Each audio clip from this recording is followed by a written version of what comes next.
ओम स्फटिकरजितवर्णं मौक्तिकीम् अक्षमालाम् अमृतकलशविद्यां ज्ञानमुद्रां कराग्रे दधतमुरगकक्षं चन्द्रचूडं त्रिनेत्रं विदितविविधभूषं दक्षिणामूर्तिमीडे दक्षिणामूर्तये तुभ्यं वटमूलनिवासिने ध्यानैकनिरताङ्गाय नमः रुद्राय शम्भवे।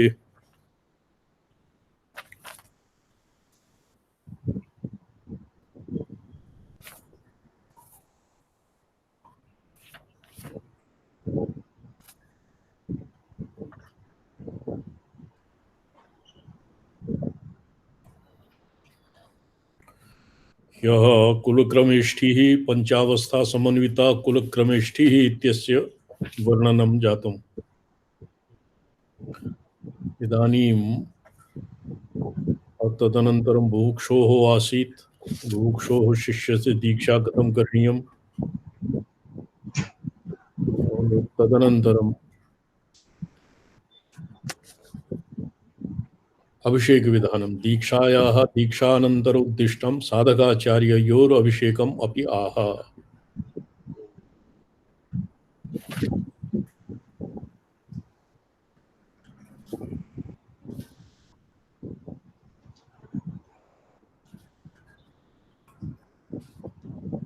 स्वकीय आज्ञां वितरेत् स्वक्रियाकरणं प्रति।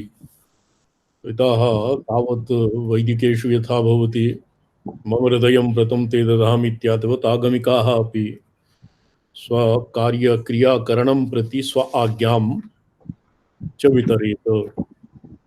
गुरोराज्ञापितः एव सर्वं करणीयं भवति। अतएव अस्य दीक्षायाः अनन्तरं गुरुः स्वाज्ञां वितरेत्।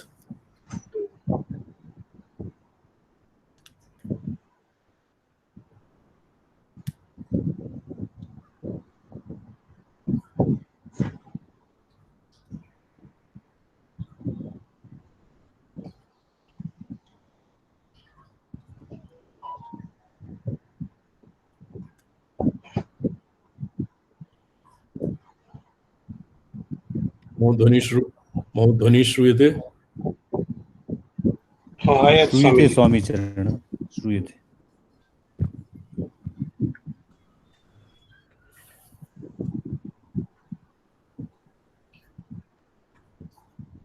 अत्र अभिषेक इति पदस्य पारमार्थिकं अभिषेकः कीदृशं भवति? स एव पूर्णै चक्षुरादि सर्वादौ गुरुणा किं करणीयं? प्रत्येकं तस्य सार्वात्म्यं यतत् पुरा अष्टकं यत् प्रोक्तं तत्सर्वं स्वात्मभावेन पश्यन् तां वृत्तिम् आत्मगां वृत्तिं चक्षुरादौ संक्रमयेत् यत्र यत्रेन्द्रिये गुरुः स एव पूर्णैः कलशैरभिषेकः परस्मृतः। तत्र शिवदृष्टिम् उत्पाद्य शिष्यस्य यं कमपि अङ्गं गुरुः तादृशेन चक्षुषा शिवचक्षुषा पश्यति चक्षुरादौ संक्रमयेत् स एव पूर्णैः कलशैः अभिषेकः परः अभिषेकः स्मृतः। तत्र बिना बाह्यैः अपि इत्युक्तं। वीरावली भैरवे बाह्य अनुष्ठान वेदी यः आसीत् कलशादि और यंत्रादौ शिष्यम् उपावेश्य खारीतोयपूर्ण कलशेन अभिमन्त्रितेन तत्र यत् साधारणेषु प्रचलितासु पद्धतिषु एभ्यः यत् आई पल्लवित इत्यादिवत् 20,000 मन्त्रेभ्यः पूर्णमण्डलाक्षरमन्त्रेभ्यः शिष्यः अभिषिच्यते। तत् सर्वम् अकृत्वापि केवलं शिवदृष्ट्या अवलोकनेन अर्थात् गुरुणा अनुग्रहीतः शिष्यः अपि अभिषिक्तः मन्यते। सद्येव तु भोगेप्सोर्योगात् सिद्धतमो गुरुः कुर्यात् सद्यस्तथाभीष्टं फलदं वेददीक्षणम्। तो एवं सिद्धतमा गुरु भोगेप्सो या भोगेप्सो योगात् सिद्धतमो गुरुः कुर्यात्। यः सद्यः भोगम् इच्छति तस्मै सः योगस्य सिद्धतमं गुरुं कुर्यात् वृणुयात् सद्यस्तथाभीष्टं फलं वेददीक्षणं। तस्य वेददीक्षायाः अनन्तरं सद्यः तस्य फलं भवति। ये चक्राधारादीनां भेदनमेव अत्र वेददीक्षा इत्यनेन प्रोक्तम्। वेददीक्षायाः माहात्म्यं पुरापि एकवारम् आगतः। यत् वेददीक्षां विना गुरुः शिष्यश्च उभयोः निरयनिपातः भवति। उभौ नरके शिष्यस्य चक्रसंभेद प्रत्ययो जायते ध्रुवः इत्यादि यदभिप्रायेण आत्मानं मणिमाश्रित्य शक्तिं न्यसेत् तु हेरुकं पाशविश्लेषकरणं वेद इत्यभिसंज्ञितम्। अत्र अग्रे बहुविधाः वेदप्रकाराः सन्ति। तेषु एकः पाशविश्लेषकरण भवति। तत्र हेरुकम्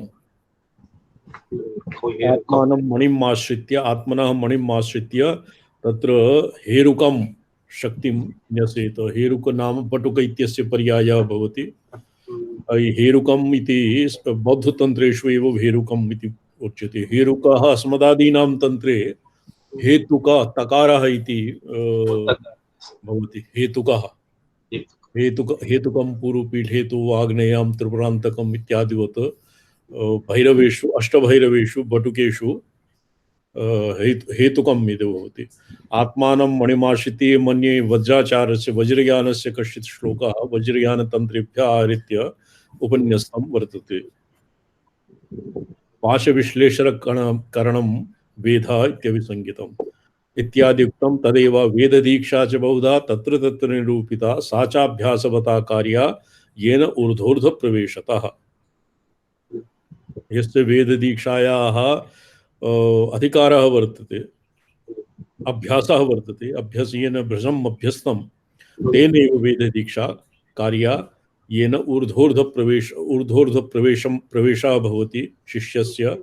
अत एव वेददीक्षा केवलेन यः वेददीक्षायां पारंगतः येन सम्यक् अभ्यस्तं तेनैव करणीयम्। शिष्यस्य चक्रसंभेदप्रत्ययो जायते ध्रुवः। शिष्यस्य चक्रसंभेदप्रत्यय तत्र मूलादि यद्वा कंद ऋत तालु हृद कंठ तालु आज्ञा इत्यादि चक्राणां भेदः भवति वेददीक्षया। एवं विधेन से किं स्यात्? त्वनेन दीक्षया वेददीक्षया शिष्यस्य किं स्येत्स्यति? अन्यथा पुनरुर्ध्वोर्ध्वप्रवेशाभावे विघ्नादिभाजनं भवेत् यदागमः। यदि शिष्यः ऊर्ध्वोर्ध्वचक्रेषु न प्रविशति अर्थात दीक्षाया अनन्तरं स किं भविष्यति? तस्य बहवः विघ्नाः जायन्ते। यदि दीक्षाया अनन्तरं वेददीक्षा न भवति तदनन्तरं तस्य वेददीक्षा समयाचारे मूलाधाराम्बुजारूढ़ मूला किं बोलते ब्रह्मग्रंथि विभेदिनी मणिपुराण ग्रंथि विभेदिनी आज्ञा चक्रांतरालसा रुद्रग्रंथि ग्रंथित्रय भेदनम एव अत्र भेदनम एव वेद दीक्षा इति पदेन केचित् स्वतंत्रेषु सूचितं। श्रीमालायां चोदिताः श्रीमालानां तंत्रे लिखितं यद् ऊर्ध्वचक्रदशालाभे पिशाचाः वेश एव सा। ऊर्ध्वचक्रदशायाः ऊर्ध्वोर्ध्वचक्रेषु अर्थात् ऊर्ध्वचक्राणां दशाया यदि तत्र एतेषां वेदक्रमेण ऊर्ध्वोर्ध्वचक्रेषु प्रवेशः न भवति तर्हि किं भवति? पिशाचावेशः भवति। पिशाचाः ऊर्ध्वोर्ध्वा भवन्ति शुद्धध्वेषु। यदि शुद्धध्वनां शोधनेन उपरि उपरि वेदः न भवति तर्हि पिशाचाः भवन्ति। रुद्रादि कालाग्न्यादि रुद्रान्ता पिशाचाः परिकीर्तिता। रुद्र इत्यस्य अधस्तात् ये पुरा रुद्र इति भुवनस्य वर्णनम् अस्माभिः कृतं ते पिशाचा इति उच्यन्ते। पिशाचाः भवन्ति तो तेषाम् आवेशः जायते। अतएव मंत्रादिदीक्षाया अनन्तरं गुरुणा वेददीक्षा अवश्यमेव करणीयम्। यदुक्तं तत्र श्रीमाला शास्त्रे श्रीमाला तंत्रे अधोवस्था यदा ऊर्ध्वं संक्रमन्ति परानने सैव मोक्षपदावस्था शैव ज्ञानस्य भाजनम्। यदानीम् ऊर्ध्वमुखी शक्तिः भवति दीक्षायाः अनन्तरं यदानीं शक्तिः ऊर्ध्वमुखी भवति ऊर्ध्वं गच्छति सा एव मोक्षपदावस्था सैव ज्ञानस्य भाजनम्। किंतु यदि ऊर्ध्वचक्र गतावस्था यदाधः संभवन्ति च ऊर्ध्वचक्र अवस्था इदानीम् अधोधः चक्रेषु यदि निपतन्ति शक्तिः तदा पैशाच आवेशः सवै विघ्नस्य कारणं तदानीं पिशाचेभ्यः आविष्यते। तो पिशाचाः बहु विघ्नम् उत्पादयन्ति। बहुधा इत्युक्तं निरूपयति। मंत्रनाद बिंदु शक्ति भुजंगम अपरात्मिका षोढ़ा श्री गौहरे वेद दीक्षोक्ता परमेशिना। श्री गौहर इति शास्त्रे दिवाकर जी सन्ति। दिवाकर स्वामी चरण अस्मि अस्मि। अच्छा, तो वेद दीक्षा षड्विधा वेद दीक्षा एतावता श्रीमाला शास्त्रस्य निरूपणम् आसीत्। इतः परं कश्चित् अनेन ये किं नाम जयरथेन यः श्लोकः उद्धृतं तत् बौद्धतन्त्रेभ्यः वज्रयानतन्त्रात् आत्मानं मणिमाश्रित्य ये ओम मणिपद्मे ओम इत्यादि यत् बौद्धाः मन्त्रं जपन्ति शक्तिं न्यसेत् तु हेरुकं तत्र हेरुक शक्तिं न्यसेत् अस्य वेदस्य पार्श्वविश्लेषकरणम् इति वेदः अस्य नाम भवति। मंत्रनाद मंत्रः द्वितीयः नादः तृतीयः बिंदुः चतुर्थः शक्तिः पंचमः भुजंगः भुजंगमः और षष्ठः परात्मिका एवं षड्विधः वेदः श्री गौहर शास्त्रे परमेशिना प्रोक्तम्। मंत्रवेदं तु नादाख्यं बिंदुवेदमतः परं शाक्तं भुजंगवेदं तु परं षष्ठमदारदम्। वेदः श्री गौहर शास्त्रे परमेष्टिना प्रोक्तम्। षोढ़ा वै वेदबोधेन अध्वानं शोधयेत् प्रिय। तो एभ्यः षड्विध वेदस्य बोधेन अध्वानम् अर्थात षडध्व प्रकाशात् विमर्शाध्व इति षड्विधम् अर्थं शोधयेत् अध्वशोधनं कुर्यात्। तत्तत्यमेव ग्रन्थम् अर्थतः शब्दतश्च पठति। तो तत्र यह श्री कस्मिन् शास्त्रे श्री गौहर शास्त्रे यत् प्रोक्तं तमेव इदानीं शब्दतः अर्थतः शब्दतश्च पठति यथावत् अनुद्यते और तस्य अर्थः अपि दीयते। ज्वालाकुलं श्वशास्त्रोक्तं चक्रमष्टारकादिकं ध्यात्वा तेनास्य हृतचक्रवेदना मंत्रवेदनम्। इदानीं षड्विध वेदेषु मंत्रवेदः कथं भवति।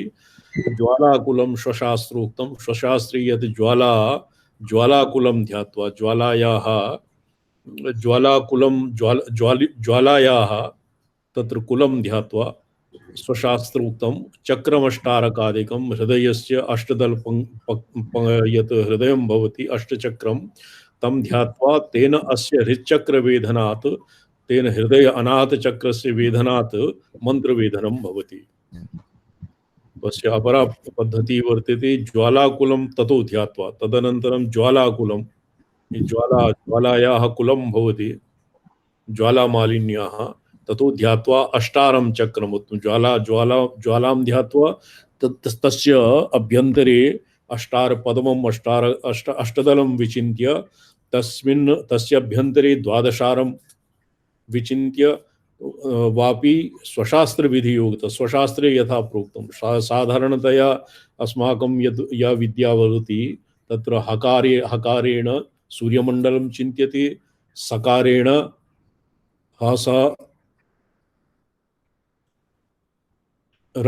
सकारेण भवति चंद्रमंडलं षोडशकलात्मकं रकारेण वह्निमंडलं दशकलात्मकं तस्य अभ्यन्तरे अष्टदलं संचिन्त्य तत्र शास्त्रविधियोगतः परचित्तं वेदनीयं मंत्रवेद उदाहरता। अनेन शिष्यस्य शिशोः चित्तस्य वेदं कृत्वा तत्र अस्य मंत्रवेद इति नाम भवति। एतदेव क्रमान्तरेणापि आह तंत्रालोकः संग्रहग्रन्थः वर्तते। ग्रन्थान्तरेभ्यः नाना विधेषु तंत्रेषु कस्य अस्य विषये किं लिखितं तत्सर्वं ततः संगृह्य एकस्मिन्नेव स्थाने अनेन माहेश्वराभिनवगुप्तेन संगृहीतम्। एतदेव क्रमान्तरेणापि आह आकारं नवधा देहे न्यस्य संक्रमयेत् ततः न्यासयोगेन शिष्याय दीप्यमानं महर्चिषं पाशस्तोभा ततस्तस्य परतत्वे तु योजनम् इति दीक्षोत्तरे दृष्टो विधिर्मे शंभुनोदितः। तो एतदेव एतदेव नाम वेद मंत्रवेदः मंत्रवेदः प्रकारान्तरेण आकारं नवधा देहे अस्य आकारं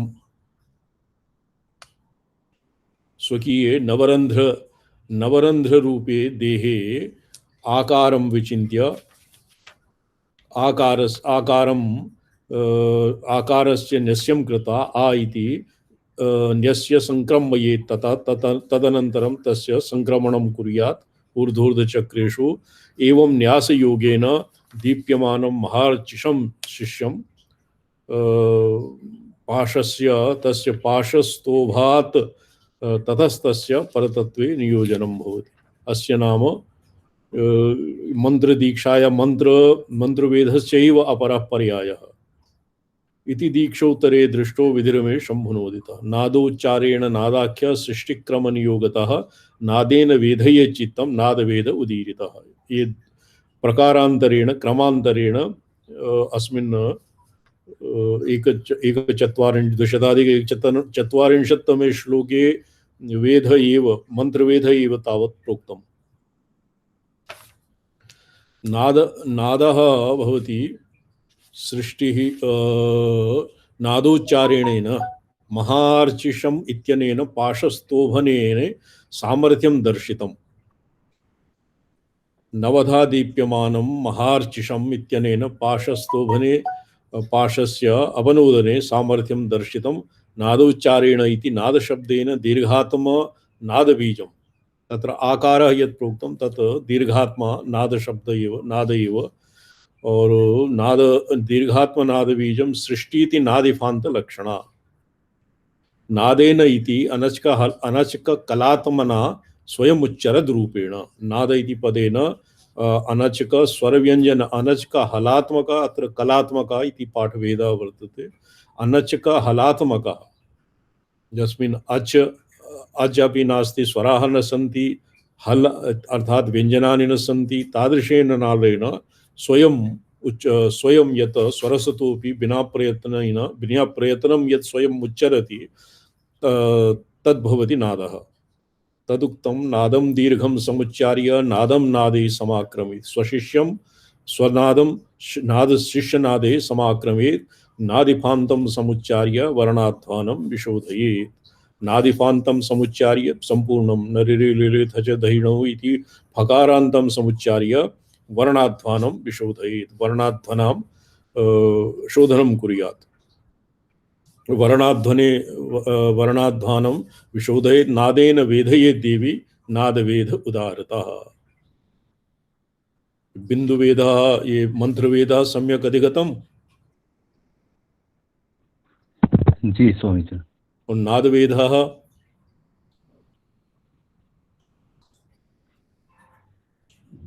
अष्टविधः वेदः वर्तते तत्र नादवेदः द्वितीयः व्याख्यातम्। बिंदुस्थानगतं चित्तं भ्रूमध्यपथ संस्थितं हृल्लक्ष्ये वा महेशानि बिंदुं ज्वालाकुलप्रभ तेन संभूतयेत् साध्यं बिंद्वाख्योऽयं कीर्तितः। वेद नादवेदम् उक्त्वा बिंदुवेदः इत्यादिम् उच्यते। बिंदुस्थानगतं चित्तं चित्तं बिंदुस्थाने भवति। बिंदुः बिंदुस्थाने स्थानगतं चित्तं भ्रूमध्यपथ संस्थितं भ्रुवोर्मध्ये यत् आज्ञाचक्रे चित्तस्य स्थानं भवति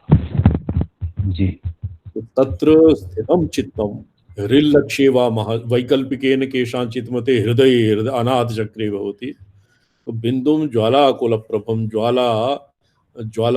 ज्वालाभिः ज्वालासदृशं ज्वाल्यमानं बिन्दुं विचिन्त्य सम्बोधयेत् साध्यं शिशु यस्य वेददीक्षा भवति तं तेन बिन्दुना सम्बोध्य संबोधयेत् साध्यम् अर्थात अस्य चित्तवेद इत्यपि दीक्षा अस्य पर्यायः अन्यत्र तन्त्रान्तरेषु भवति। तेन संबोधयेत् साध्यं बिन्द्वाख्योऽयं प्रकीर्तितः। बिन्दुवेदाख्य दीक्षा ईदृशी भवति। ये अधिगतं बिन्दुवेदः जी नादवेदः बिन्दुवेदः इदानीं शक्तिवेदः। शाक्तं शक्तिमधुच्चाराद् गन्धोच्चारेण सुन्दरी शृङ्गाटकासनस्थं तु कुटिलं कुण्डलाकृतिम् अनुच्चारेण चोच्चार्य बोधयेत् निखिलं जगत्। भ्रूमध्ये हृदये वाथ कंदे वा बिंदु भावना। तत्र जयरथस्य टीकायां ये तंत्रांतरात् शिष्यं तंत्रांतरात् अपरापि युक्तिः तत्र दीयते। भ्रूमध्ये हृदये वाथ कंदे वा बिंदु भावना। ज्वाज्वल्यमान यद् बिन्दुः ज्वाल किमासीत् ज्वालाकुलं यद् ज्वालाकुलं चित्तम् आसीत् तत् भ्रूमध्ये हृदये कंदे वा। अत्र कंदः मूलाधारे अपि चित्तं भावयितुं शक्यते। तत्र बिन्दुर्भावनात् शिष्यचित्तम् आविश्य और तत्र बिन्दुभेदेन वेदयेत् इति तु यच्च गुरुर्मत्तगन्धसङ्कोचनाद् उत्प्लवते अतिभीमः इति दृशा गन्धस्य मत्तगन्धस्य निष्पीडनादि उपनतेन चोर्ध्वं चारेण मध्यशक्तेः शक्तेः द्वादशान्त अवस्थिते शिवात्मनि शक्तिमति उच्चैः चरण सामरस्यमासाद्य जन्माधारे जन्माधारः विशुद्ध जन्माधारः भवति। अस्य किं नाम विशुद्ध स्वाधिष्ठानचक्रं जन्माधारे उदितत्वात् जननस्य जननेन्द्रियस्य आधारे भवति। तो मत्तगन्ध मूलाधारे निष्पीडनादि युक्तिबलोपनतेन। मूलाधारे एका युक्तिर्भवति मूलबन्ध इति नामधेयः।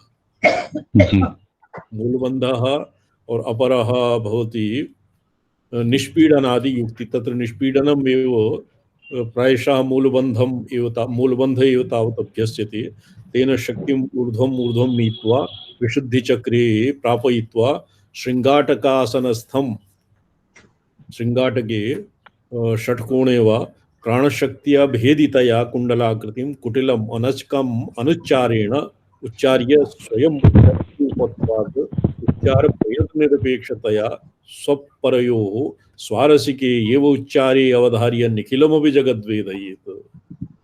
यः एवं कर्तुं शक्नोति स मूलाधारे स्वकुण्डलिनीं यदानीं भावयति प्राणशक्ति अभिन्ना या कुण्डलाकृतिः कुटिलम् अनच्कम् अनुच्चारेण अनच्कम् अकारम् आरभ्य अहकार पर्यन्तं स्वराणाम् उच्चारणं तत्र यन्न भवति और भङ्ग्या यदि तत्र स्वराणां विना व्यञ्जनानाम् उच्चारणं न शक्यते। अतएव केवलं समस्त वर्णवर्ज्यं नादात्मना या कुण्डलिनी शक्ति तत्र रवः यद्भवति स्वपरयोः तो एवं उच्चार प्रयत्न निरपेक्षतया स्वपरयोः स्वकीये परेषां स्वारसिके एव उच्चारे अवधाय निखिलम् अपि जगद्वेदयेत्। अर्थात् संसारे यः कश्चिदपि स्यात् तस्य वेददीक्षां सम्पादयितुं शक्नोति समर्थः भवति। एवं विधः गुरु असौ तत्तत् स्थानगत्या भ्रमं दधानः शाक्तो वेद उक्तः। अतएव अस्य तत्तत् स्थान संबंधी ये द्वादशान्तावस्थे शिवात्मनि शक्तिमति उच्चैः चरण सामरस्य आसाद्य या प्रत्यशक्तिः सौरं चान्द्रम् इत्यादि आड़ीं विधाय या पिंगलां विधाय पूर्णाया अभ्यन्तरे या तस्मिन् यत् शिवात्मनि शक्तिमति उपरि द्वादशान्त पर्यन्तं यत् तस्य संचारस्य सामर्थ्यं यत् प्राप्यते तेन अत्र कौलमते कुण्डलिन्या स्थानं जन्माधारे यद्वा स्वाधिष्ठाने भवति तत्र सततोदितं शृङ्गाटकासनस्थं प्राणशक्तिभेदितया या भगवती उक्तप्रकाराः ताम् एव यः उच्चारे स्वपरयोः स्वकीये वा साध्ये शिष्ये वा यः तस्य उत्थापने समर्थः भवति सः सम्पूर्णं जगतीं जगत्याः वेदने समर्थः जायते। असौ तत्तत् स्थानगत्या भ्रमं दधानः शाक्तो वेद इत्युच्यते। तो तत्तत् स्थानेषु यद् भ्रमणं भवति तस्य शाक्तवेद इति नाम। चतुर्थः प्रथमः भवति मन्त्रवेदः, द्वितीयः नादवेदः, तृतीयः बिन्दुवेदः, चतुर्थः शक्तिवेदः। अथ एतदनुशक्तं भुजङ्गवेदम् अभिधातुम् आह। तदनन्तरं भुजङ्गवेदः पंचमः। सा चैव परमा शक्तिरानन्द प्रविकासिनी जन्मस्थानात् परं याति फणपञ्चकभूषिता। सा एव परमा शक्तिः यया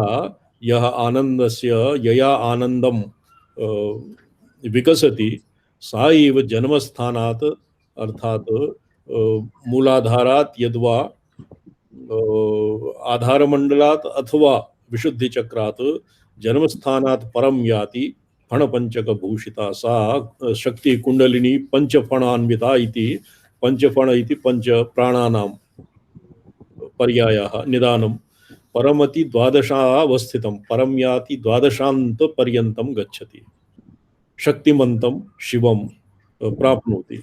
एवं पंचफणा देवी निर्गताधारमण्डलातित्युपक्रम्य गता सा परमाकाशं परं निर्वाणमण्डलम् फणपञ्चकभूषितत्वम् एव प्रपञ्चयति। इदानीं पंचफणाः पंचफणानां किं रहस्यम् इति अग्रे वक्ष्यति।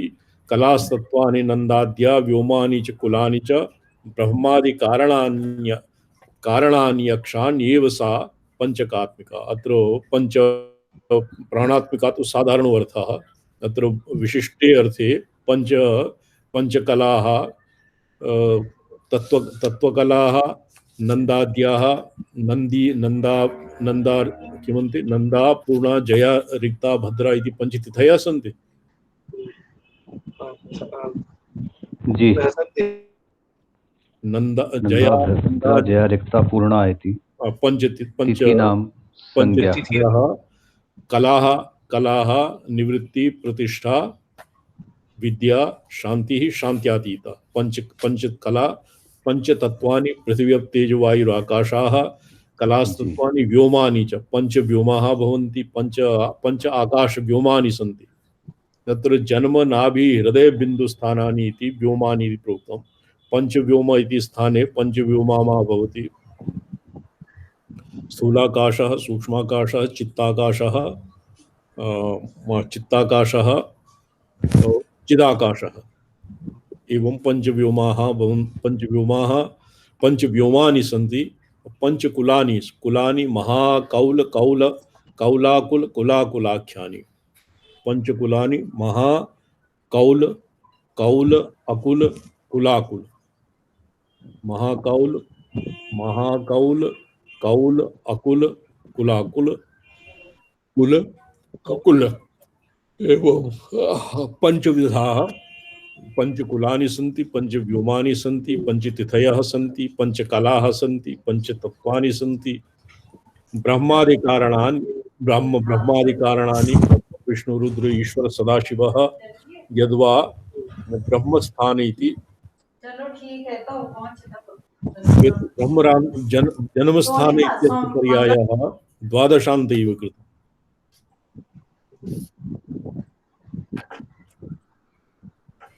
एवं पंचप्रकारा सा ब्रह्मादि कार्याणि अक्षाणि एव अक्षाणि श्रोत्रचक्षुरसना जिह्वा घ्राण इत्यादि पंचकरणानि सा पंचकात्मिका। ये पंचफणाकृतयः भुजंगमाकृतिः या प्रोक्ता सा एवं तस्याः निदानम् ईदृशं वर्तते। एवं पंचप्रकारा सा ब्रह्मस्थान विनिर्गता ब्रह्मस्थाने विशन्ति तु तडिल्लीना विराजति।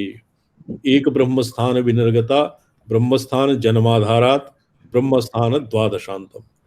अत्र द्विविध ब्रह्मस्थानं भवति। एकः ब्रह्मस्थानं क्व भवति? मूलाधारे कन्दः यद्वा स्वादिष्ठानचक्रम्। कौलुमते वाममार्गे कुण्डलिन्याः स्थितिः स्वाधिष्ठाने भवति। अतएव ब्रह्मस्थान इति जननस्थानं यत् प्रोक्तं जन्माधारः तस्य स्वाधिष्ठानचक्रम् अपि अर्थः सुसंगतम्। एवं पंचप्रकाराः ब्रह्मस्थानात्। हाँ जी, श्रीचरणः स्वाधिष्ठानचक्रादेव वृद्धिर्भवति न? स्वाधिष्ठानचक्रादेव मूलाधार तत्र क्रियायां भवति, किन्तु ऊर्ध्वगतिः स्वाधिष्ठानचक्रादेव प्रारभ्यते वा? ऊर्ध्वगति स्वाधिष्ठानात् एवं भवति।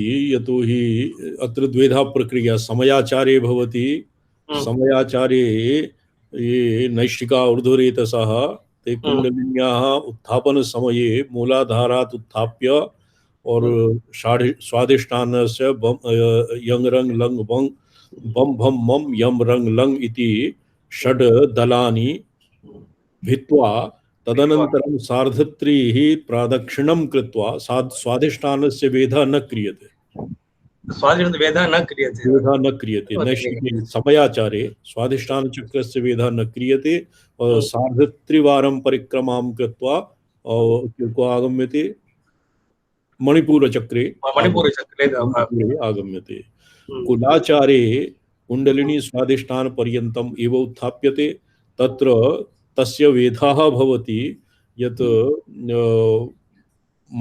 पंचमेन मकारेण यद्वा ये अपरा किमासीत् यद्द्वितीय तत्र अस्माभिः किमधीतं तृतीयेन आद्यं मध्यं द्वितीयं मीनं मुद्रा तृतीयेन यदि तृतीयं गुरोः गुरुक्रमानुसारेण तृतीयस्य और अन्य मपंचक पक्षे पंचमेन तस्य वेधः क्रियते स्वाधिष्ठानस्य। तदनन्तरं भवति कुण्डलिन्याः ऊर्ध्वस्थितिः ऊर्ध्वगमनम्। अत्र यतोहि वेददीक्षायाः प्रकरणं भवति, अतएव गुरुणा अपि ये सर्वं गुरूणां कृते प्रोक्तं। गुरुणा कथं शिष्यस्य तत् संयोज्य नादादिकं संयोज्य गुरुदीक्षा वेददीक्षा कथं करणीयम् इति भवति शिष्याणां कृते। अत्र ब्रह्मस्थाने विशन्ति तो ब्रह्मस्थाने विनिर्गता स्वादिष्ठान मूलाधान इत्यादि यस्य यादृश क्रमः स्यात् ततः निर्गतः ब्रह्मस्थाने विशन्ति तो तडिल्लीना विराजते। तडिल्लेखावत् तत्र अतीव सूक्ष्माः यत्र प्रोक्तं तंत्रशास्त्रेषु तादृशीं ब्रह्मस्थाने चतुर्द्वादशान्ते विशन्तीं सा विराजते। प्रविष्टा वेधयेत् कायम् आत्मानं प्रति वेधयेत्। तो ताम ब्रह्मस्थाने विशन्तीं यदानीं ब्रह्मस्थाने प्रविष्टाः तदानीं वेधयेत् कायम् आत्मानं प्रति भेदयेत्। एवं भुजंगवेधस्तु कथितो भैरवागमे।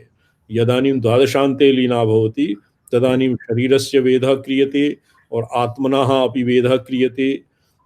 आत्मानं प्रति भेदयेत्। एवं भुजंगवेधस्तु अस्य भुजंगवेध इति नाम। कायम् इति चक्राधारादि रूपम्। एतेषां मते नवचक्राणि भवन्ति, केषाञ्चित् मते 12-13 पर्यन्तं भवति। तो कायं चक्राधारादि रूपं शरीरं वेधयेत्। ननु कायवेदेन आत्मनः किं स्यात् इत्युक्तम् आत्मानं प्रति भेदयेत्। भुजंग कुटिलाकारा अधो नाभिर्व्यवस्थिता। नाभिरधः अर्थात और मूलात् उपरि प्रबुद्धा फणिवत् गच्छेत्।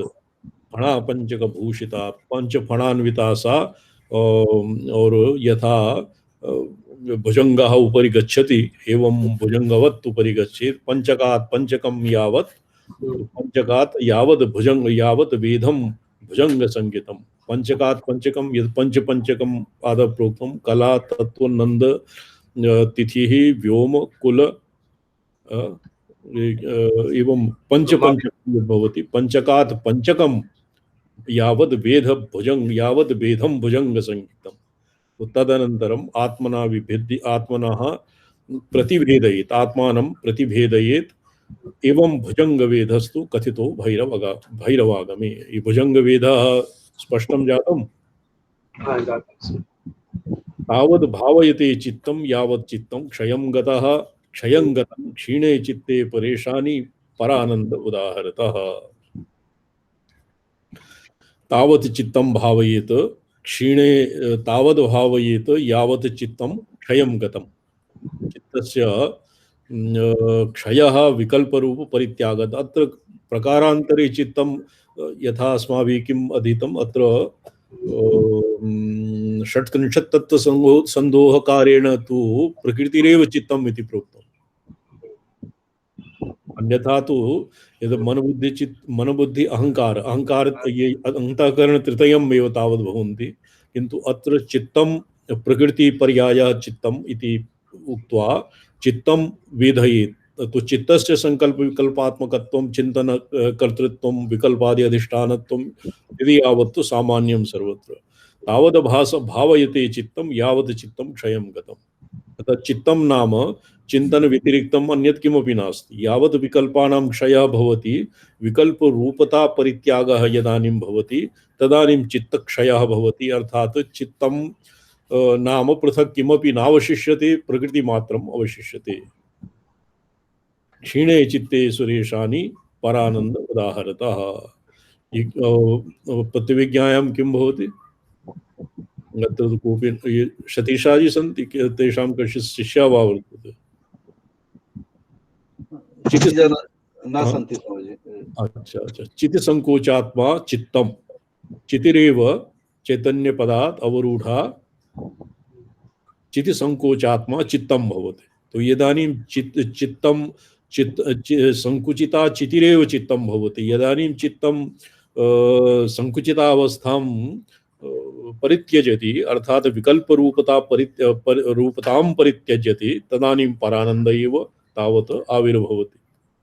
निर्विकल्प चमत्कारात्मा परानंदः उदाहरतः अर्थात परानंदात्मना अवस्थानं भवति। अतएव अस्य सर्वतो भेद विगलनम् इत्याह।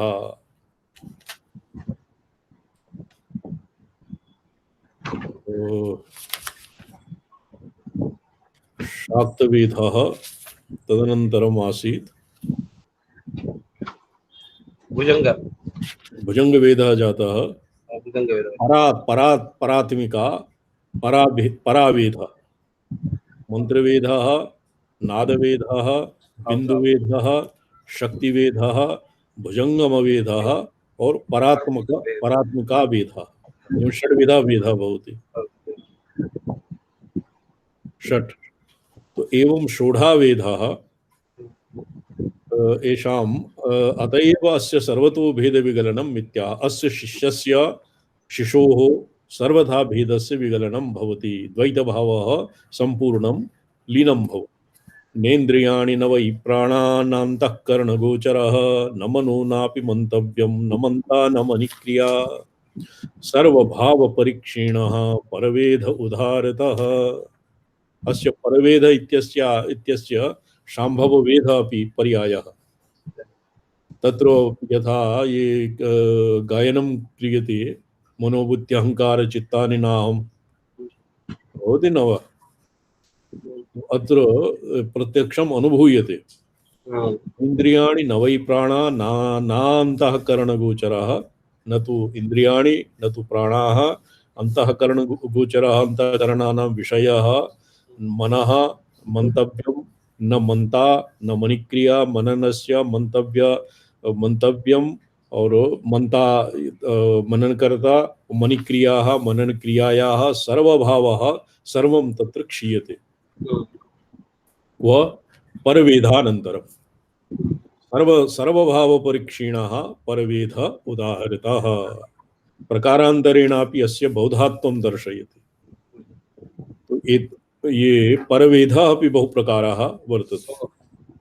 परवेदः मनुशक्तिभुवनरूपज्ञापिण्डस्थाननाडी परभेदात् नवधा कलयन्त्यन्ये वेदं गुरवो रहस्यविदः। अस्य नाम परवेदस्य ज्ञानवेदः, पिण्डवेदः, स्थानवेदः, नाडीवेदः, परवेदः इत्यादिवत् रहस्यविदः गुरवः एवं नवप्रकारं वेदम् इति ज्ञापयन्ति। एतदेव क्रमेण लक्षयति। मनुशक्ति भुवन रूप, मनुवेद शक्ति रूप, भुवन रूप, भुवन रूप ज्ञा पिंड रूप पिंड स्थान नाड़ी एवं नवधा अस्य पर्यायाः प्रकाराः सन्ति परवेदस्य। श्रीशर्मः अत्र मनुवेदः इति मन्त्रवेदः भवति वा? मन्त्रवेदः एव। अस्य प्रकारान्तरेणापि अस्य वेदस्य यद्वात्र वेदजात संपूर्णस्य वेदस्यैव वेददीक्षायाः नवप्रकाराः, आदौ पञ्चप्रकाराः प्रोक्ताः, इदानीं नवप्रकाराः अपि सन्ति। ये परवेदस्य नहीं, परवेदः अस्य वेदस्य सर्वभावपरीक्षिणः परवेदः उदाहरतः, तो मन्ये परवेदस्य एव पर्यायाः सन्ति। सो श्रीचरण यदि संगति परमे व्योमन् इति संगति वर्तते वा? परमे व्योमन् ऋचोक्षरे परमे व्योमन् इति अत्र संगति वर्तते वा? परमे व्योमन् परव्योमः अत्र पञ्चव्योमेषु पञ्चव्योम इति यत् प्रोक्तं पञ्चव्योमाः अस्य पंचकात्मिका फणपञ्चक इति रस्ये तेषु व्योमानि अपि उदाहृतानि सन्ति, किन्तु एतेषां त्रिकशास्त्रे पञ्चव्योम इति स्थाने जन्म नाम स्वाधिष्ठानं, नाभिः मणिपुरं, हृदये अनाहतं बिन्दुः, आज्ञाचक्रे यद्वा तत्र विशुद्धि इत्यस्य पृथक् वर्णनं नास्ति। अत्र व्योमानि इति तत्तत् स्थानानि भवन्ति। अस्माकं तन्त्रे तु ये व्योम पञ्चव्योमाम्बा भवति, हकार सकार क्षकार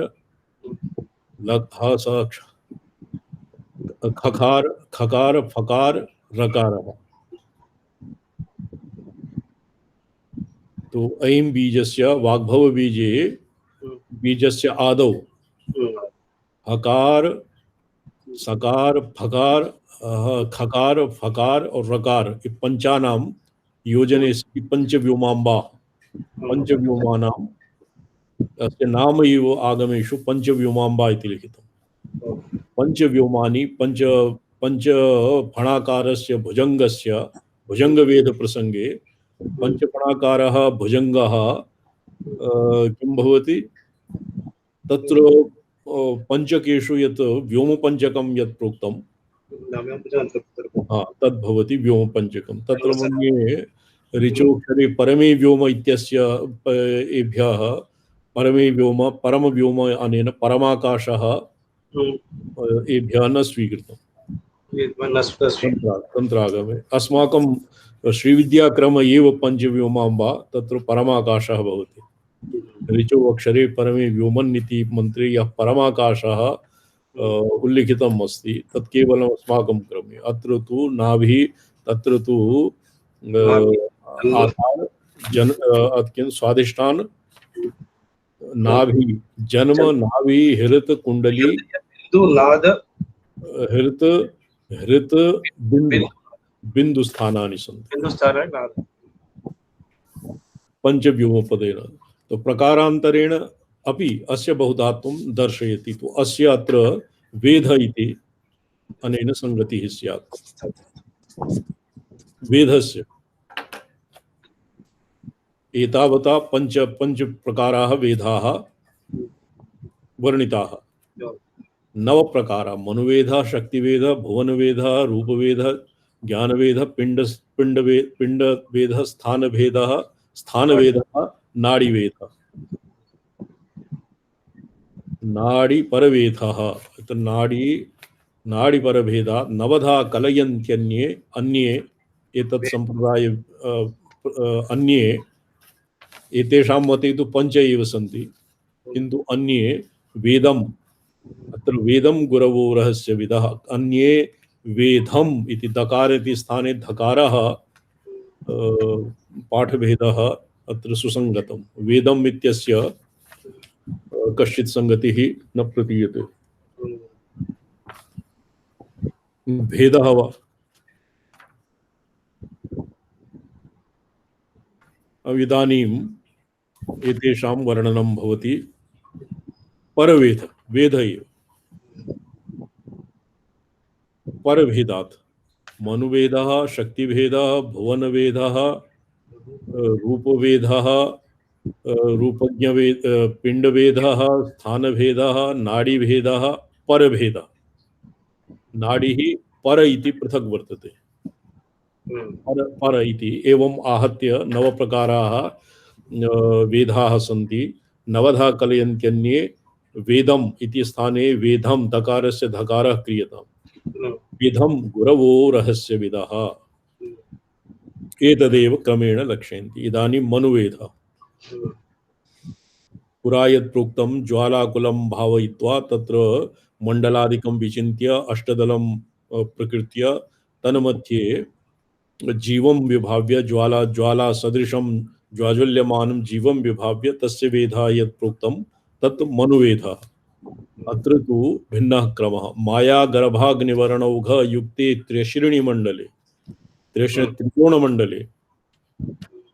त्रिकोणमण्डले माया अग्निवर्णाः रेफाः और ऊर्ध्वमुखे त्र्यश्रेणी त्रिकोणे माया बीजं ह्रींकारं लिखित्वा ध्यात्वा ज्वालाकरालेन माया युक्ते त्रिश्रेणीमण्डले ध्यात्वा ज्वालाकरालेन तेन ग्रन्थीन् विभेदयेत् तत्र ज्वालाकराल अतीव ज्वाज्वल्यमानं वह्निशिखां भावयेत् तेन ग्रन्थीन् विभेदयेत् पुष्पैर्हन्यात् योजयेत् च परे मंत्रा विधो विधिः पुष्पैर् तस्य हननं क्रियते ताडनं क्रियते योजनं क्रियते परे परतत्वे योजनं ग्रन्थीन् विभेदयेत् नाम ग्रन्थि आधारम् आरभ्य द्वादशान्तपर्यन्तं सर्वासां ग्रन्थीनां भेदनं कृत्वा पुष्पेण ताडनादिकं कृत्वा तेषु योजनं परे तत्वे योजनं कृत्वा तस्य मन्त्राविधो विधिः तत्र भवति मन्त्रवेदः स्पष्टम्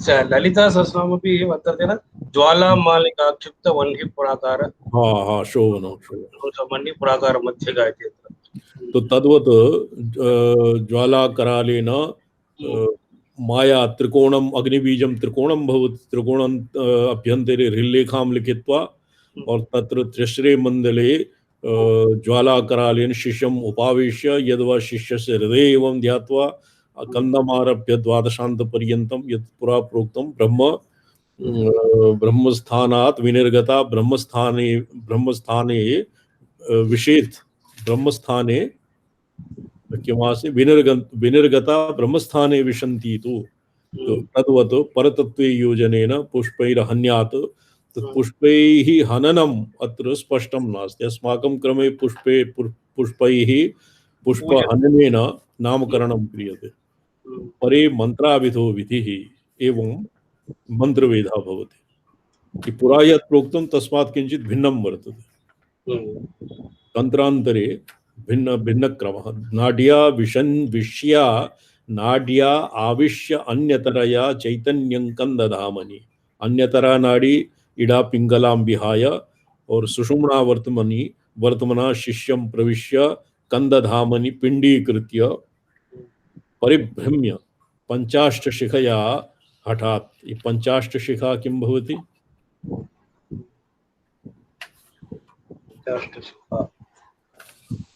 पंचाष्ट चत्वारिंशत् वा चत्वारिंशत् पंचाष्ट चत्वारिंशत् अनेन किं लिखितं? पञ्चाशीति। चत्वारिंशदपि तत्र व्याख्यानं वर्तते अत्र द्वादशान्त पंचाष्टक इति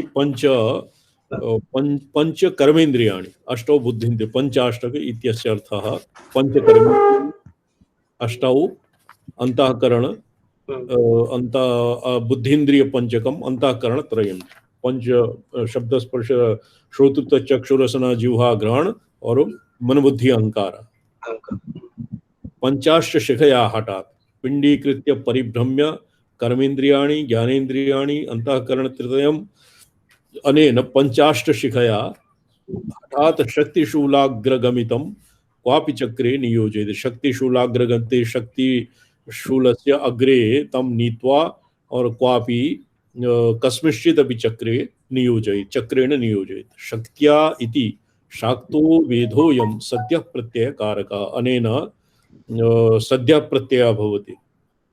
शक्तिशूलाग्रगमितं क्वापि चक्रे नियोजयेत्।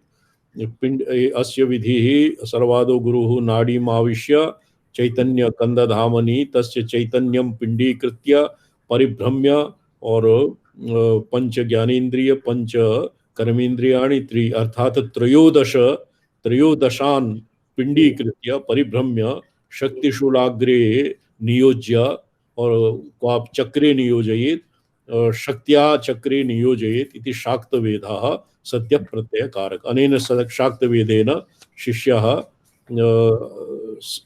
अनेन सद्यः प्रत्ययः भवति। प्रत्ययः नाम शिष्यः विद्धः नवा वेददीक्षा जाता वृत्ता नवा इति अनेन लक्षणे तस्य विद्धस्य लक्षणानि स्पष्टतया प्रतीयन्ते। आधारात् निर्गतया शिखया ज्योत्स्नावदातया रभसात् अंगुष्टमी मूलपीठक्रमेण शिष्यस्य दीनया व्योमनि देहं स्वच्छीकृत्य क्षादीनान्तान् स्मरेत पुरोक्त पुर्योगान् निजमण्डल निर्ध्यानात् प्रतिबिम्बयति भुवनवेदः। चतुर्था भुवनवेदः अत्र पादांगुष्टं भवति दक्षपादांगुष्टं तत्र कालाग्निरुद्रस्य स्थानं भवति। ततः मूलपीठ मूलाधारादिक्रमेण शिष्यस्य लीनया व्योमनि शिष्यस्य व्योमनि लीनया अर्थात व्योमनि लयादिकं कुर्वाणः कुर्वन् देहं स्वच्छीकृत्य निर्मलीकृत्य क्षादीनान्तान् क्षकारम् आरभ्य अत्र नान्तान् स्मरेत् पुरोक्त पुर्योधान्। अत्र क्षादीनान्तान् इत्यस्य संगति न भवति तो फादीनान्तान् इति सुसंगतम्। फादीनान्तं विपरीतक्रमेण यद्वा क्षादीनान्तान् अंगुष्ठमूलक क्षादि तत्र क्षकारम् आरभ्य नकार पर्यन्तं क्षकारम् आरभ्य क्षादि एव क्षादीनान्तं क्षादीनान्तान् स्मरन् पुरोक्त पुर्योगान् भुव उपरि यत् भुवनानि सन्ति तान् स्मरन् निजमण्डल निर्ध्यानात् निजमण्डलस्य ध्यानादिकं कुरु आत्ममण्डलस्य वा निर्ध्यानात् प्रतिबिम्बयते भुवनवेदः। एवं भुवनवेदः भवति। भुवनवेदपर्यन्तम् अस्माभिः अग्रे श्वः रूपवेदः भविष्यति। ओम स्फटिकरजतवर्णं मौक्तिकीम् अक्षमालाम् अमृतकलशविद्यां ज्ञानमुद्रां कराग्रे दधतमुरगकक्षं चन्द्रचूडं त्रिनेत्रं विधृतविविधभूषं दक्षिणामूर्तिमीडे।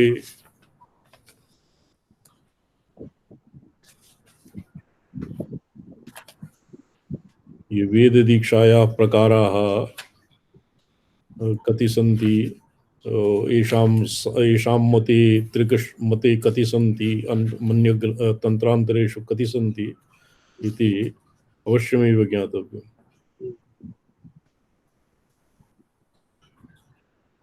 श्रीचरणः तत्र जयद्रथ महाभागः त्रयोदशसङ्ख्याकः इति पञ्च पंचाष्टशिखया पञ्चाशीत्या पंचाष्टशिखा तत्र पंचशिखा कर्मेन्द्रियाणि पंच ज्ञानेन्द्रियाणि और अंतःकरण तृतीयम् आहत्य अष्ट संख्या भवति। एतान् पिण्डीकृत्य और शक्ति शूले नियो शक्ति शूलम भवति। ये नाभि कमलात् एकं त्रिशूलम् इव भवति। नाभि कमलात् त्रिशूलं भवति। परा अपरा परा चित्परा इति त्रिशूलं भवति। तस्य दण्डः भवति कालकर्षिणी कालसंकर्षिणी।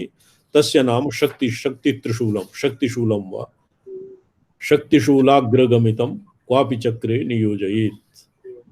तत्र कस्मिंश्चित् चक्रे तं मूलाधारात् उत्थाप्य तत्र शिष्य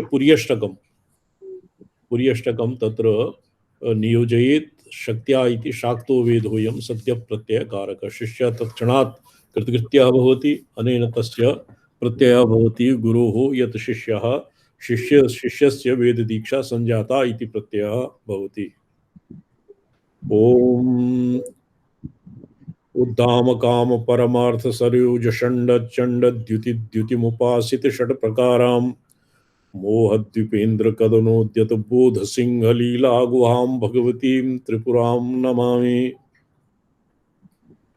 गणेश बटुकस्तुता रति सहाय कामान्विता स्मरारिवरविष्टरा कुसुम बाण बाणैर्युता अनंग कुसुमादिभिः परिवृता च सिद्धैस्त्रिभिः कदम्बवनमध्यगाओ त्रिपुर सुंदरी पातु नः।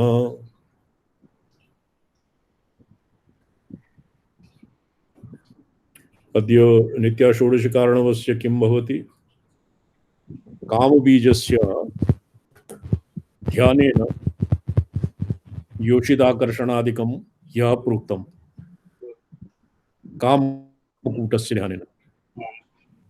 ये भवतां पाठे दिवाकर महाभागा जी वाञ्छा जी स्वामी जी। कल्पतायाः जी ग्लौं गम इत्यस्य अनन्तरं जी यत् भवति ग्लौं गम। अच्छा गणपतये इत्यस्य पूर्वं किमस्ति? श्रीं ह्रीं क्लीं ग्लौं गम श्रीं ह्रीं क्लीं पूर्वं विद्याबीजं। हाँ तदनन्तरम् असकहलहरिं नहीं सकल का ये इत्यादिकं कई इत्यादि वाग्बीजं। वाग्कूटं वाग्भवकूटं तदनन्तरं गणपतये मध्यमकूटं तदनन्तरं वरवरद शक्तिकूटं तदनन्तरं सर्वजनं मे वशमानय स्वाहा। तो यत्रापि एतेषाम् अस्य श्रीविद्यायास्तु साधर्म्यं साधयेत् साधितो मनुः अस्य फलं वर्तते। यस्य मंत्रस्य साधनेन श्रीविद्या मंत्रस्य पंचाक्षरी मंत्रस्य एव अपि साधर्म्यम् अस्य अनुरूपम् एव अस्य सिद्धिर्भवति। जी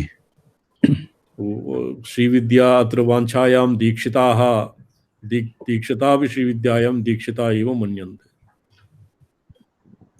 जी तद् ह्यः अस्माभिः किम् अधीतम् आसीत्? कः श्लोकः?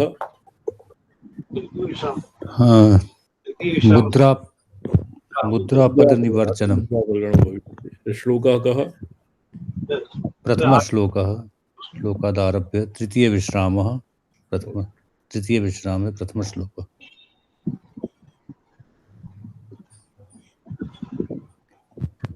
तृतीयविश्रामे प्रथमः श्लोकः। पठ्यताम्। श्रीदेव्युवाच पटलं तृतीयः पटलः। तृतीयपटलः तृतीयविश्रामः तृतीय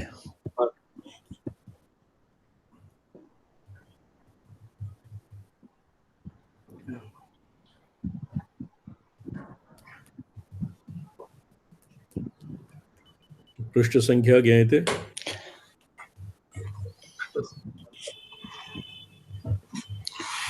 मदीये पुस्तके 243 पृष्ठे परञ्च अस्यां हिंदी टीका अपि वर्तते। अच्छा, बहु पुस्तके भवतां पुस्तके पृष्ठसंख्या किम्? 40-शतम्। अच्छा, 40 शतम् 140 द्वितीयपटलस्य तृतीयपटलस्य वा? तत् प्रारम्भः। तृतीयपटलः देव्योवाच त्वयैव भगवन् त्रिपुरामुद्रा त्रिपुरामुद्रा भगवन् त्रिपुरामुद्राः सूचिताः प्रकाशिताः कथं विश्वविरचनं तासां क्रियते वद शङ्कर। ईश्वर उवाच शो देवी प्रवक्ष्यामि मुद्रा सर्वार्थसिद्धिदाः याभिर्विरचिता विस्तु सम्मुखात् त्रिपुरा भवेत्। ईश्वर उवाच तत्र सेतुबन्ध कस्यचित् पार्श्वे नास्ति, मया सेतुबन्ध प्राप्तं तमेव भवतां किं सेतुबन्ध वर्तते? एवं अनल्पप्रयोगशरीरं द्वितीयं पटलं व्याख्येय इदानीम् 28सूत्रसन्दर्भस्य देवतासान्निध्यकरमुद्रा विन्यासप्रतिपादकस्य तृतीयस्य पटलस्य व्याख्या लिख्यते। देव्युवाच इत्यादि। मुद्रा काश्चन शक्तयः। मुद्रा इति पदं परिभाष्यते मोचयन्ति ग्रहादिभ्यः पाशौघं द्रावयन्ति च मोचनं द्रावणं यस्मात् मुद्रास्ता शक्तयो मताः। मुद्रा शक्तिः द्रावणात् पाशजालस्य तत्परस्य च मोचनात् मुद्रापीठमिति प्रोक्तं कामरूपं नमामः। त्रिखण्डा मुद्रा सर्वादो महात्रिपुरसुन्दरी इत्यस्य परिवृत्य करौ स्पृष्ट्वा अंगुष्टौ कारयेत् समौ अनामान्तरकृते कृत्वा तर्जन्यौ कुटिलाकृति कनिष्ठिके नियुञ्जीत निजस्थाने महेश्वरी त्रिखण्डैषा महामुद्रा त्रिपुरा वाहन कर्मणि। तो ये अस्य कथं निर्मीयते इति यावत् प्रोक्तम्। योनि मुद्रा ज्ञायते सर्वेभ्यः? जी। तो योनि मुद्रां निबध्य अवलोक्य ये योनि मुद्रा जाता जी जाता। तदनन्तरं ये कनिष्ठिका प्रसार्यते, कनिष्ठिका मध्यमा प्रसार्यते, अभ्यन्तरे क्रियते और अंगुष्टं नियुज्यते। मध्यमा अभ्यन्तरे क्रियते। ये त्रिखण्डा मुद्रा त्रिपुरा वाहन कर्मणि ये त्रिखण्डा मुद्रा भवति। योनि मुद्रां निर्मीयताम्, योनि मुद्रां निर्माय कनिष्ठिका बहिः कृत्वा नियुज्यताम्। तदनन्तरं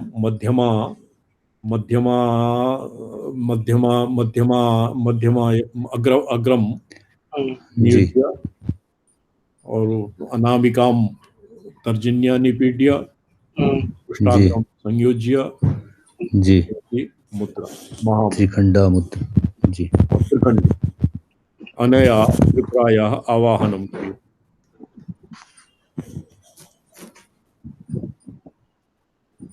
अत्र यद् लिखितं तच्च कंठस्थं करणीयम्।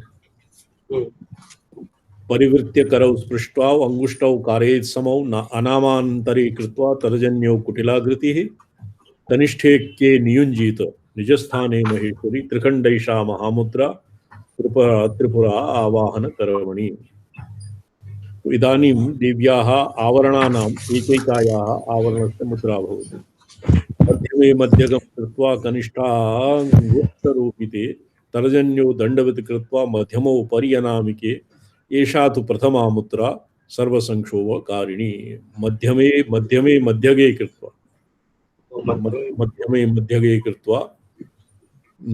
कृत्वा कनिष्ठाङ्गुष्ठरूपिते मध्यमा कृता कनिष्ठाङ्गुष्ठरूपिते मध्यमा कनिष्ठा अंगुष्ठयोः आरोप्य मध्यमा मध्यमे कृत्वा कनिष्ठाङ्गुष्ठरूपिते रोधिते वा कनिष्ठ ये अस्मिन् बहु पाठभेदः वर्तते, क्वचित् रूपिते क्वचित् गोपिते एवं मध्यमे मध्यगे कृत्वा इत्यारभ्य संक्षोभणिकारिणी इत्यन्ता व्याख्या लिख्यते। मध्यमाङ्गुलिद्वयं मध्यगं कृत्वा मध्यस्थितं क्रियते, मध्यमाद्वयं मध्यमयोः पर्वनामिके इति मध्यमायाः मध्यमा मध्यमे कृत्वा मध्यमे पर्यनामिके एवं सर्वसंक्षोभणी सर्वसंक्षोभणी प्रथमा कनिष्ठांगुष्ठरूपिते अनामिके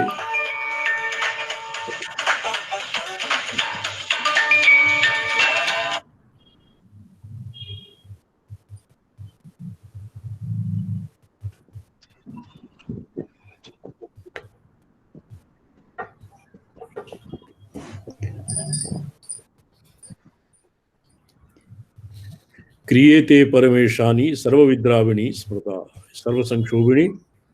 और यदानीं एक सर्वसंक्षोभिणी और यदानीं मध्यमा तर्जनी सरला क्रियते तदानीं सर्वविद्राविणी।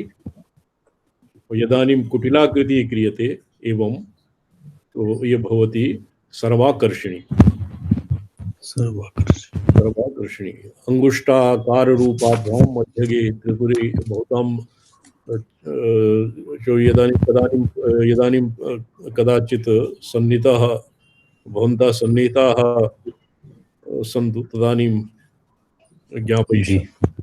मध्यमा तर्जनीभ्यां तु कनिष्ठानामिके समे अंकुशाकार रूपाभ्यां मध्यगे परमेश्वरी एवं भवति। इयमाकर्षणी मुद्रा त्रैलोक्याकर्षणक्षमा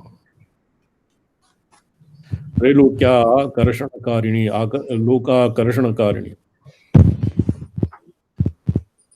पुटाकारौ करौ कृत्वा तर्जन्यावंकुशाकृति परिवृत्य क्रमेणैव मध्यमे तदधोगते क्रमेण तेन देवेशि कनिष्ठानामिके अपि संयुज्य निनिविडास्तव अंगुष्ठा वक्रदेशता मुद्रेयं परमेशानी सर्वावेशकरी करौ संपुटाकार एवं तर्जन्यांकुशाकृतिः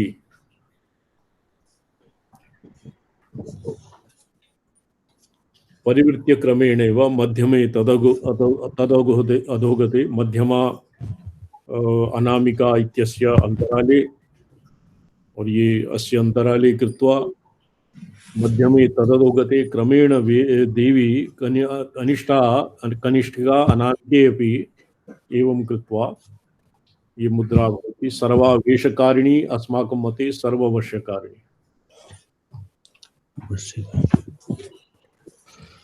सर्वावेशकरी स्मृता सर्ववशंकरी मुद्रा यद्वा सर्वावेशकरी मुद्रा यथा स्यात् तथा हस्तयोः पुटकाकारकरणं पराङ्मुखेन इति सम्प्रदायः।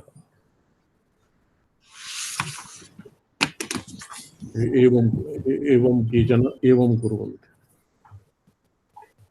एवम् इच्छन्ति। अस्माकं तु एवमेव निर्मीयते।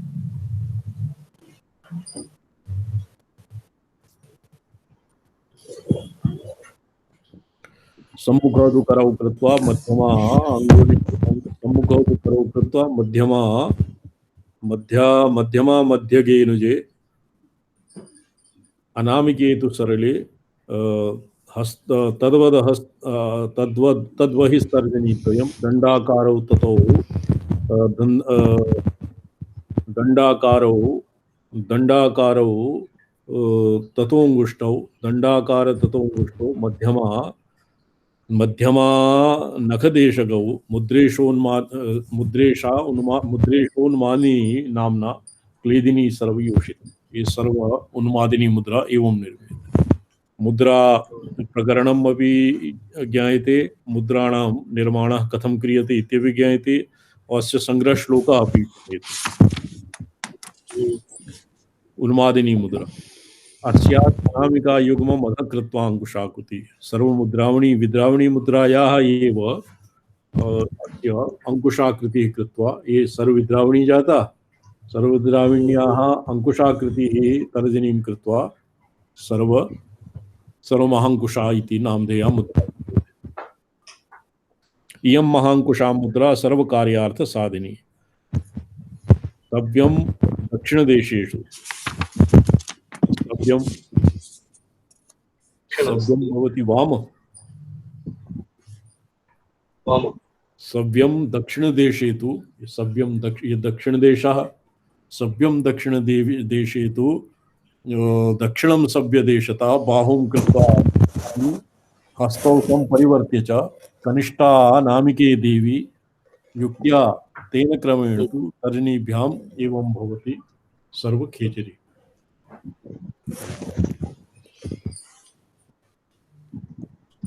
सर्वखेचरी सर्वोर्धम अभिमध्यम। खेचरी नाम मुद्रा सर्वोत्तमा प्रिये रचितेयं महादेवी सर्वतेजोपहारिणी बद्धये वैतया देवी दृश्यते साधकोत्तमः। यः खेचरी मुद्रां जानाति स एव साधकेषु उत्तमतमः भवति। योगिनी सर्ववृन्देषु जगत्प्राकारसन्निभः डाकिनी रागिनी वृन्दे लाकिनी काकिनी गणेश काकिनी हाकिनी विस्तु ध्यातेयं परमेश्वरी। ये मुद्रा खेचरी मुद्राया बहुमाहात्म्यं वर्तते। एतया ज्ञातया देवी योगिनी न भवेत् प्रियः यतः समयमुद्रेयं सर्वासां परिकीर्तितः। सर्वासां समयमुद्रा खेचरी नाम मुद्रा भवति।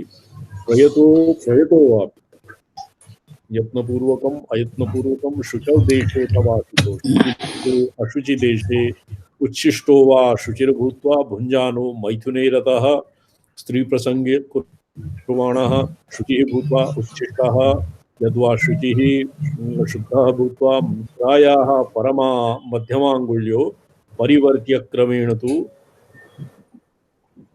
पार्थिवे स्थानिके युक्त्वा सद्यः खेचरतां व्रजेत्। एनम् अस्य कस्य देशकाल और परिस्थिति इत्यादि यतो हि आकाशः भवति। खे नाम आकाशः, आकाशः सर्वव्यापकः भवति। आकाशस्य सर्वव्यापकत्वे सति ये एनां मुद्रां निर्माय सः साधकः सर्वव्यापकः भवति। एतां बद्ध्वा महायोगी खे गतिं प्रतिपद्यते। तंत्र सद्भावेपि परिवृत्य करौ स्पृष्टौ अर्धचंद्राकृति प्रिये तर्जनी अंगुष्ठ युगलम युगपत् कारयेत् ततः अधः कनिष्ठिका मध्यमे विनियोजयेत् तथैव कुटिले युज्ये सर्वाधस्तादनामिके बीजमुद्रेयमचिरात् सर्वसिद्धि प्रवर्तते। बीजमुद्रा इति नाम भवति। मध्यमे कुटिलाकार स्तर्जन्युपरि संस्थिते अनामिका मध्यगते तथैव हि कनिष्ठिके सर्वा एकत्र संयोज्य अंगुष्ठ परिपीडितः। मध्यमे कुटिलाकार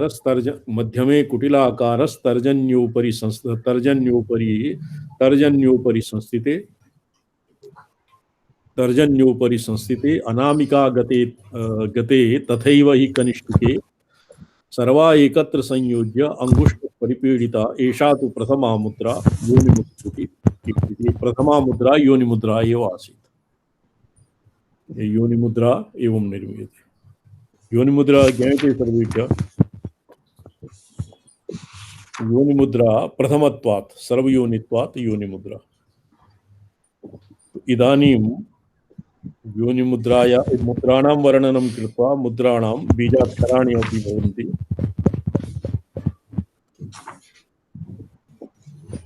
ईश्वर उवाच शृणु देवी महाज्ञानं सर्वज्ञानोत्तमं परं येनानुष्ठितमात्रेण भवाब्धौ न निवर्जति।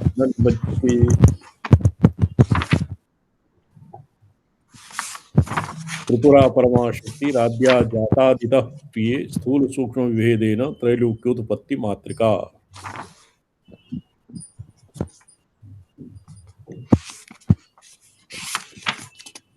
कबलीकृत निःशेष तत्वग्राम स्वरूपिणी अस्यां परिणतायां तु न कश्चित् परयिष्यते।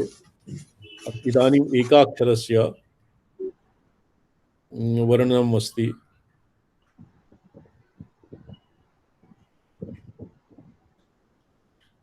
परो हि शक्तिरहितः शक्तः कर्तुं न किंचन शक्तस्तु परमेशानि शक्त्या युक्तो यदा भवेत्।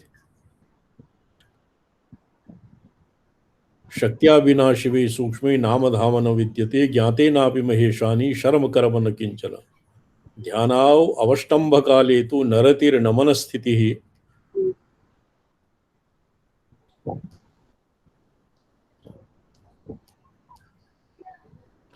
भविष्य परमा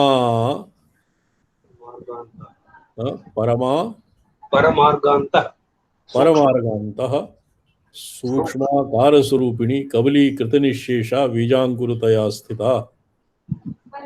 वामा शिखा शिवा तथा ज्येष्ठा वामाशिख तथो ज्येष्ठा सिंगाटकारतांगता रौद्री तु परमेशानी जगदग्रसन रूपिणी और जगदग्रसन रूपिणी शक्तिरेकैव परमेश्वरी त्रिपुरा त्रिविधा देवी ब्रह्म विष्णु स्वरूपिणी स्वरूपिणी। अत्र त्रिपुरा इत्यस्य वर्णनं श्वः भविष्यति। प्रतिभिज्ञापयति महादेशिका शिव परमाशक्तिरिति रेखा इति अनचकं यत् परम ज्योति सर्वप्राणी हृदय स्थितम् इच्छा कुंडलिनी तास्य तस्य तेजो नाद समुद्भव इत्यादि अस्य व्याख्या श्वः भविष्यति। इदानीं समयः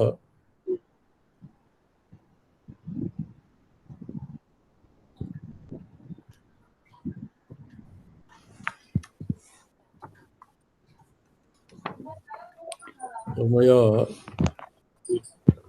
यस्य वेदोपनिषत्